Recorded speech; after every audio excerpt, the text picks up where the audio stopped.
ರಾಯಚೂರು ಜಿಲ್ಲೆಯಲ್ಲಿ ರಾತ್ರಿ ಸುರಿದ ಮಳೆಗೆ ಲಕ್ಷಾಂತರ ರೂಪಾಯಿ ಬೆಳೆಹಾನಿ. ಗಾಳಿ ಮಳೆಗೆ ನೆಲಕ್ಕುರುಳಿದ ರೈತರ ಒಟ್ಟು 14 ಎಕರೆ ಪಪ್ಪಾಯಿ. ಲಿಂಗಸ್ಕೂರು ತಾಲೂಕಿನ ಪಿಕಳಿಹಾಳ ಗ್ರಾಮದ ರೈತರ ಬೆಳೆಹಾನಿ. ರೈತ ಡಿಬಿ ಸೋಮನ ಮರಡಿ ಗ್ಯಾನಪ್ಪ ಛತ್ರಪ್ಪ ಎಂಬುವರ ಲಕ್ಷಾಂತರ ರೂಪಾಯಿ ಬೆಳೆಹಾನಿ. ಟೆಲಿಕಾಂ ಇಲಾಖೆಯ ನಿವೃತ್ತ ಅಧಿಕಾರಿ ಡಿಬಿ ಸೋಮನ ಮರಡಿ 8 ಎಕರೆಯಲ್ಲಿ ಪಪ್ಪಾಯ ಬೆಳೆದಿದ್ರು.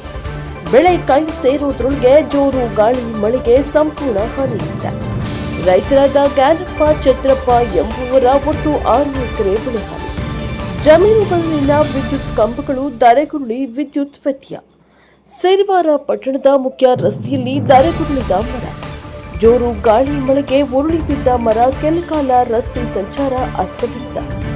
ಮರದ ತೆರವಿಗೆ ಮುಂದಾದ ಪಟ್ಟಣ ಪಂಚಾಯಿತಿಯ ಅಧಿಕಾರಿಗಳು.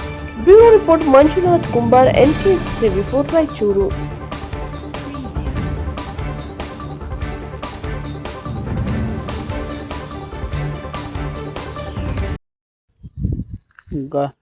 ಕಂಡಂಗೆ ಗಿಡ ಬಿದ್ದುಬಿಟ್ಟವ ಅಲ್ಲಿ ಸ್ವಲ್ಪ ಎಲ್ಲ ಓಟ್ ಕೊಟ್ಟು ಹೊಲನಂಗೆ ಆಗೈತೆ ನೋಡಿ.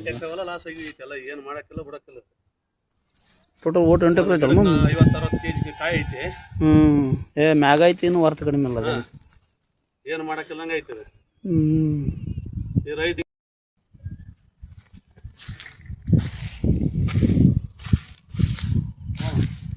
ನೀರು ಇಲ್ಲಿ ಹೊಡೆದ ನೋಡ್ರಿ.